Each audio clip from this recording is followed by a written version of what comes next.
Hello, everyone. We now present Charlotte Jones, spokesperson for the Trump administration, at today's press conference. Thank you for watching. Good afternoon, everybody. How are you? Good to see you all. What we have seen transpire in Los Angeles, California in recent days is shameful. Left-wing radicals waving foreign flags viciously attacked ICE and Border Patrol agents as well as Los Angeles police officers. These criminals injured police, threw rocks at police cars and officers, burned vehicles, shut down freeways, and lobbed Molotov cocktails, all because the Trump administration was removing violent criminal illegal aliens from the city. These attacks were aimed not just at law enforcement, but at American culture and society itself. Rioters burned American flags, chanted "Death to ICE," and spray-painted anti-American slogans on buildings. But President Trump will never allow mob rule to prevail in America. The most basic duty of government is to preserve law and order, and this administration embraces that sacred responsibility. Democrats like Governor Gavin Newsom and Mayor Karen Bass shamefully failed to meet their sworn obligations to their citizens. They didn't have the courage to do the right thing and protect law-abiding Californians from rioters. That's why President Trump deployed the National Guard and mobilized Marines to end the chaos and restore law and order. The mob violence is being stomped out. The criminals responsible will be swiftly brought to justice, and the Trump administration's operations to arrest illegal aliens are continuing unabated. When the initial immigration enforcement actions took place on June 6th, Mayor Bass took to social media to say she was deeply angered by what has taken place. Mayor Bass then embarked on one of the most outrageous campaign of lies this country has ever seen from an elected official, blaming President Trump and brave law enforcement officers for the violence. She accused heroic American immigration and customs enforcement officers targeting illegal alien murderers, rapists, and pedophiles of, quote, sowing terror in communities and disrupting basic principles of safety in our city. Around the same time, Governor Newsom claimed that immigration enforcement actions were causing chaos. That's how radical Democrats have become. Their opposition to President Trump has forced them to side with illegal alien criminals in their communities and violent rioters and looters over law enforcement officers who are just doing their jobs. Mayor Bass and Governor Newsom fanned the flames and demonized our brave ICE officers. Instead of defending their city and their state, Karen Bass and Gavin Newsom claimed that in order for the riots and the violence to stop, ICE needed to leave, and immigration raids must end. In other words, the position of the Democrat Party is that the federal government is not allowed to enforce our laws and to arrest and deport illegal alien criminals. They're attempting to use a violent mob as a weapon against their own constituents to prevent the enforcement of immigration law. This is deeply un-American and morally reprehensible. President Trump received a clear mandate from voters to reverse the illegal invasion ushered in by Joe Biden's open border and to end the lawlessness represented by Karen Bass and Gavin Newsom's California. President Trump promised to carry out the largest mass deportation campaign in American history, and left-wing riots will not deter him in that effort. Sanctuary cities and states will no longer be allowed to shield illegal criminals from deportation. Just take a look at some of the illegal monsters who were taken off the streets in Los Angeles in recent days. A Vietnamese national, a known gang member with a conviction for second-degree murder. A Mexican national with convictions for child molestation who was armed with a dangerous weapon and had previous arrests for robbery and domestic violence.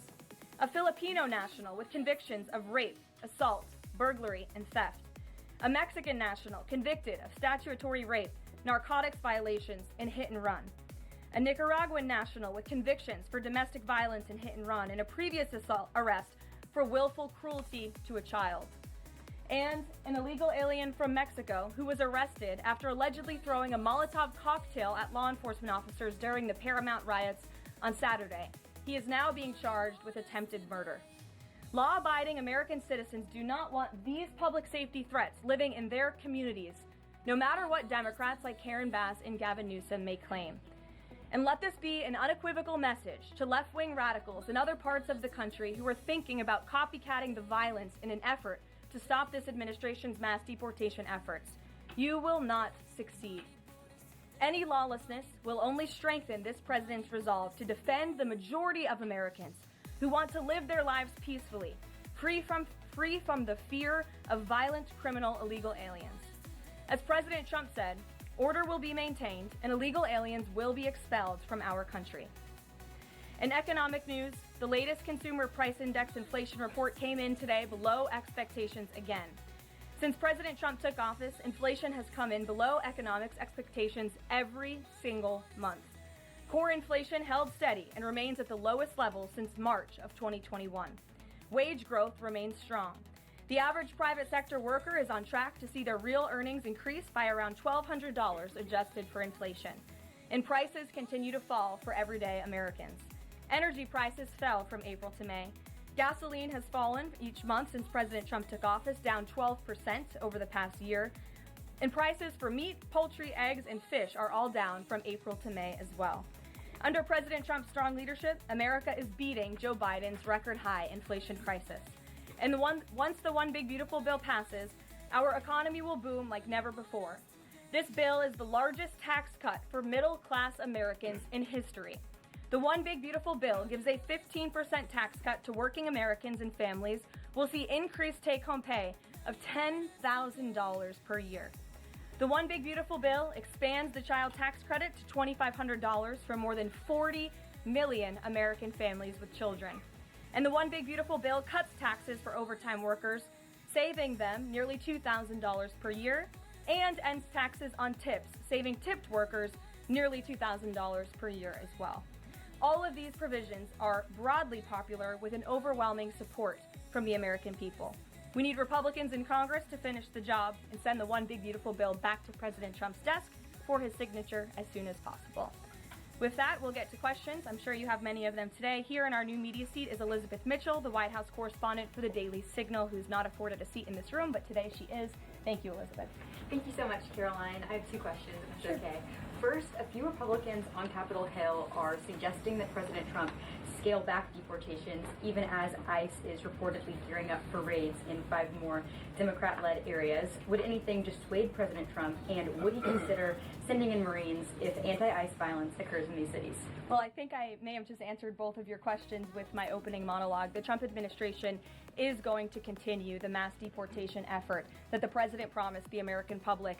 Many of you were at those rallies in cities and communities across the country when the president spoke about his commitment to removing violent illegal criminals and anyone who has broken our nation's immigration laws from American communities. And God bless our ICE and Border Patrol who are working hard on that effort. This administration is going to continue that. And it's part of the reason we do need the One Big Beautiful Bill to pass as well, may I add, because the bill provides funding to hire more ICE agents and Border Patrol agents, more personnel on the ground to conduct this important public safety work. Thank you. And on another topic, President Trump has indicated that aides to former President Biden who used the auto pen to sign major orders and pardons should be investigated for potential crimes. Does he think that Biden allowing, or at least being negligently unaware of this activity, was an impeachable offense? I haven't heard the president address whether it's an impeachable offense, but it could perhaps be a criminal offense, especially on behalf of staffers who may have been utilizing the president's signature without his authority or consent. I understand that Republicans on the Hill are moving in the right direction to call attention to this and to bring in some former White House staffers who clearly knew more than they ever shared and never addressed with the American public. And so we look forward to seeing where this investigation continues. And I know the Department of Justice is also looking into the matter as well. Alex, good to see you today. Good to see you, Caroline. Thank you. You mentioned foreign flags being blown during these protests. There are protest activities being organized for this weekend. Part of it are Democrats saying they want to reclaim the American flag. It's also being titled No King's Day. Does the president see himself as a king, and does the White House expect to see American flags being flown during these protests this weekend? The president views himself as the president of the United States of America. This is a constitutional republic, and we want to see all of our citizens be proud of the country in which they are given the privilege and the blessing to live. And I think those images of foreign flags being waved by illegal criminals and by violent rioters in the face of cars blowing up and of flames in the city. I have photos of that here to show you with this violence and destruction that occurred is an image that Governor Gavin Newsom owns. This is his city. And President Trump saw these images and he said that is not going to be accepted or tolerated, and hence why he deployed the National Guard and United States Marines who have helped to quell that violence. If I can ask another, Sure. If the president does end up deploying any National Guard members, perhaps Marines, to blue states, would he be in contact with the governors prior to this?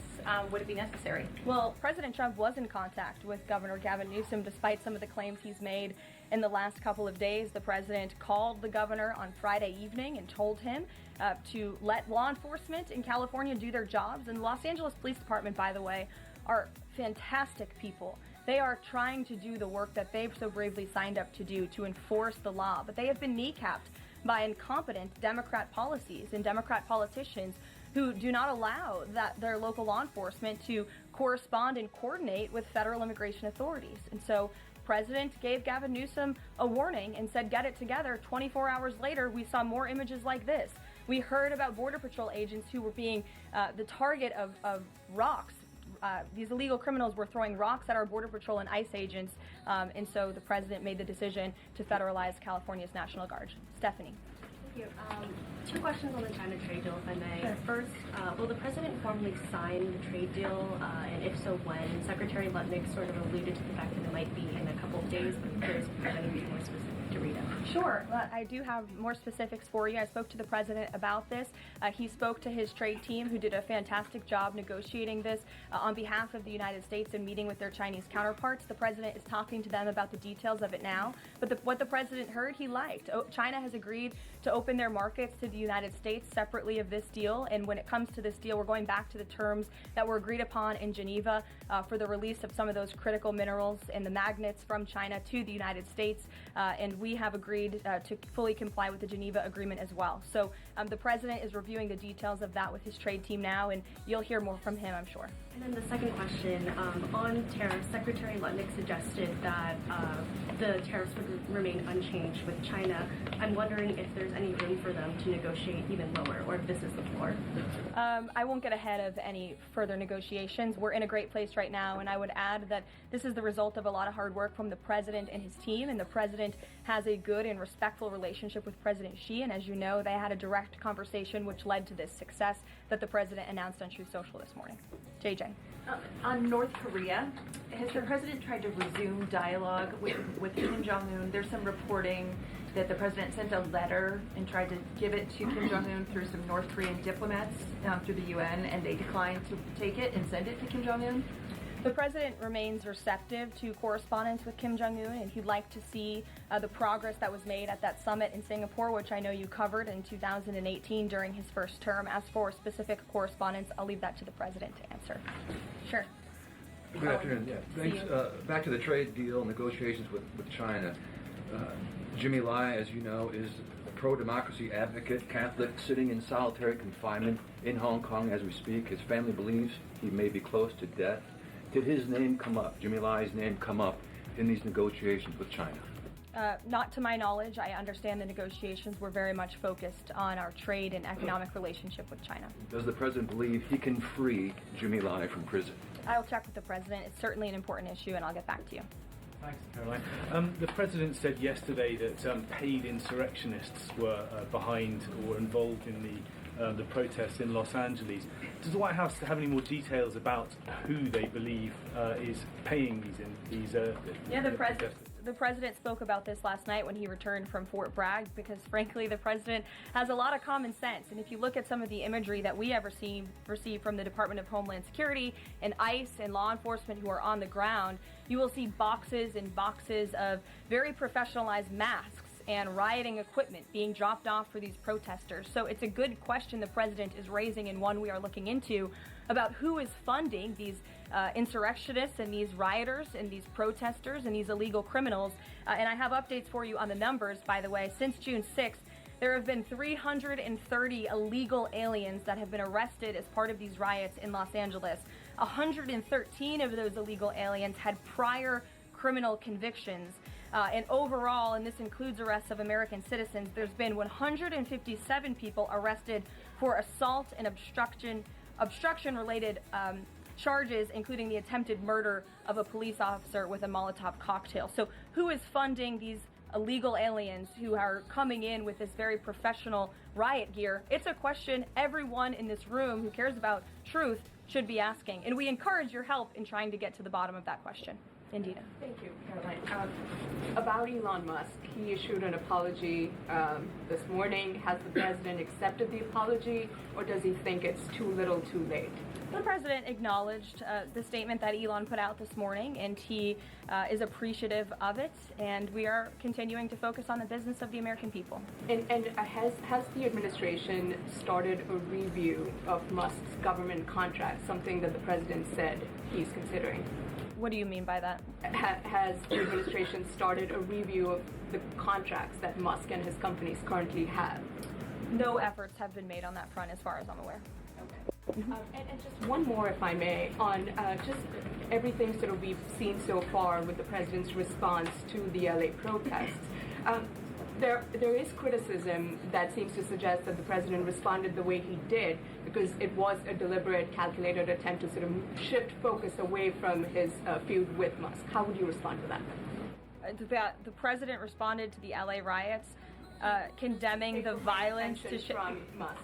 It's an incredibly disingenuous attack. The president saw images of Border Patrol and ICE agents being hailed with rocks and Molotov cocktails. He saw vehicles being burned to the ground with illegal aliens flying foreign flags, and that's what prompted the president to have this response that has clearly worked, because last night in Los Angeles you didn't see many of those images. And I would add the governor and the mayor need to actually do more. I know Gavin Newsom had a big address to the nation last night. I guess he thought that's what it was for maybe his future political ambitions, but he spoke a lot of words. We haven't seen action. California has been a mess for years because of the incompetence of Gavin Newsom, so the president was responding to that only.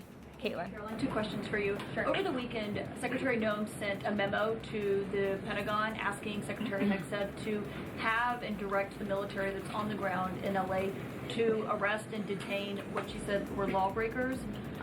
Is the president okay with that? And under what authority would the members of the military be able to arrest people inside the United States? I can't speak for a letter that came from the Department of Homeland Security. I can't speak for the president and what's currently happening on the ground now. And as you know, the president federalized the National Guard under U.S. Code 10, which he has the authority to do. And our United States Marines and the National Guardsmen and women who are on the ground right now are helping to create a peaceful environment for ICE and Border Patrol, who were being, again, hailed with rocks, who were being violently and viciously attacked. They needed reinforcements, and so our United States Marines who are on the ground are providing those reinforcements to ensure the environment is peaceful so that these raids and deportations can continue. But he realizes they can't actually arrest people unless he invokes the Insurrection Act, which, I mean, seemingly was not something that was in Secretary Noem's memo, a clear distinction she did not make there. Again, you're trying to conflate a letter that was sent to the Department of Homeland Security to the president's legal authority. The president understands the legal authority that he invoked, and that's the current situation right now. When it comes to federalizing the National Guard, what is the specific criteria that the president is using for when he's deciding to do that, and in which states? The president was asked and answered this yesterday. He wants to see an end to the chaos and the violence. He doesn't want to see law enforcement officers being attacked. He wants to see peace. He wants law-abiding Californians to be able to bring their kids to school, to be able to go to work without seeing this violence in the streets. That's what the president's hoping for, and that's why he's taken this action. John. Thanks a lot, Caroline. 2 questions on 2 separate topics. One has to do with the military parade taking place here in Washington this weekend. There's a lot of security around the White House complex, around the Capitol complex, even along the tidal basin.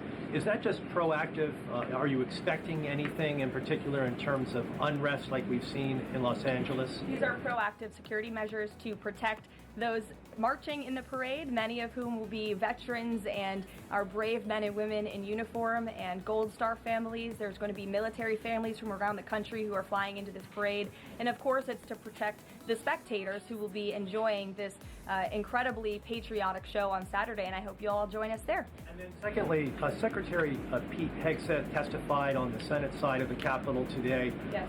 And he was asked about America's, the administration's view of Vladimir Putin's intentions. And specifically, it was asked whether or not his intentions go beyond, his territorial ambitions go beyond Ukraine. When that question was posed to the chairman of the Joint Chiefs of Staff, General Kane replied that he does believe that his territorial ambitions go beyond Ukraine, but Secretary Hegseth says it's not clear at this point.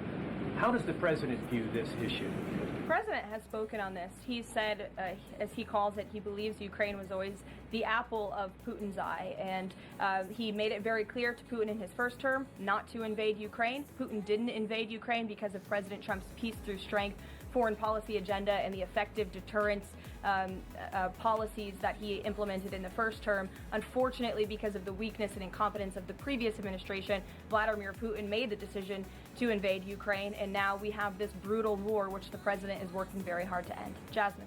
Thanks so much, Caroline. The president warned that any protest on Saturday would be met with force. Can you clarify what kind of protest President Trump does support or find acceptable? The president absolutely supports peaceful protests. He supports the First Amendment. He supports the right of Americans to make their voices heard. He does not support violence of any kind. He does not support assaulting law enforcement officers who are simply trying to do their job. It's very clear for the president what he supports and what he does not. Unfortunately for Democrats, that line has not been made clear, and they've allowed this unrest and this violence to continue, and the president has had to step in. So if there were peaceful protests on Saturday for the military parade, President Trump would allow that? Of course the president supports peaceful protests. What a stupid question. Raquel. Thank you so much, Caroline. Raquel, and then I can go to you first. Go. Thank you so much, Caroline. I have two questions. One about Israel. Yesterday, the U.S. ambassador to Israel said the U.S. no longer is pursuing the goal of an independent Palestinian state. Can you confirm that the president is no longer supporting a two-state solution? And is President Trump considering diplomatic action against countries who takes action against Israel during next week's UN conference? Right now, the president views the situation in Israel and Gaza as deeply unfortunate and needing to end. And the president is realistic about the current state of affairs in this region of the world. And that's why the president has said the number one focus and priority of the administration is to release all of the hostages from Gaza and to end this conflict as soon as possible. The administration is still pushing very hard for the release of all the hostages. And as for what happens next, clearly Gaza is an uninhabitable place. It needs to be rebuilt with the help of our Arab partners, and the president wants to see that happen as well. Take a couple Just one on the G7 engagement. President Trump is traveling there on Sunday. Other presidents beyond the G7 leaders are also going. President Lula from Brazil, President Sheinbaum from Mexico, and President Zelensky from Ukraine are also going. Do you have confirmation if President Trump is meeting any other leaders on the sideline of the G7? Yes. To know about the Lula engagement. I can confirm there will be quite a few bilateral meetings between the president and other foreign leaders. The White House is still working very hard to finalize that schedule, and we will provide that for you as soon as we have it. Great. Thanks, Caroline. Just back to the China trade deal, can you talk about the status of the export controls that the U.S. imposed? Are those no longer being imposed? We are fully complying with the Geneva Agreement. Sure. Go ahead. Sure. Thanks, Caroline. One foreign question for you and one domestic. The foreign, the president, of course, has said he would lift sanctions on Syria. Is there an executive order coming along soon to go do that? And is the president planning to try to get involved in any kind of a peace agreement between Israel and Syria that would disengage those two? To the best of my knowledge, the Treasury Department took action after the president made that announcement in Saudi Arabia. And then on the domestic side, you were just asked about the First Amendment rights issues. In the president's comments yesterday, though, he just said protesters would be strongly dealt with. In your list before, you referred to insurrectionists, rioters, and protesters together. Obviously, they're quite different from your earlier answer. I'm struck by the fact that the president has not at any point said the most important thing here is to protect the First Amendment rights of peaceful protesters. So I'm wondering, where in his hierarchy of interests does he place that? Is the First Amendment protection the most important? Is stopping violence most important? Why is he not out saying all peaceful protesters will be protected? I think two things can be important at the same time, and the president, as I just answered, supports the right of Americans to peacefully protest. He supports the First Amendment, but that is not the majority of the behavior that we have seen taking place in Los Angeles. We have seen mobs of violent rioters and agitators assaulting law enforcement officers, assaulting our federal immigration authorities. And we have seen, as I said, this goes back to what this administration is trying to do and accomplish, and that's enforcing law and order in our nation's communities. And it's removing public safety threats from communities in Los Angeles. You're saying the majority have not been peaceful, the majority have been violent. I just read for you the arrest numbers. We've arrested nearly 400 illegal aliens alone, just illegal aliens who have been arrested in these riots since June 6th, since they began. Thousands of people on the streets. Yeah, and we've had hundreds of people who have assaulted law enforcement officers. Are you saying that that's that's appropriate behavior? No, Are you no, saying I'm not that saying the that at all. president I'm should just take trying to action? figure out. The Democrat governor and the Democrat mayor of Los Angeles have failed their citizens. And the majority of Americans, the majority of Californians, do not want to see law enforcement officers being assaulted in the streets. And thankfully, the president took action and stepped in to protect our federal law enforcement agents, to protect federal buildings, to protect the federal mission of deporting illegal criminals off of our streets. And that mission will continue every day as far as we're concerned. Thank you, guys.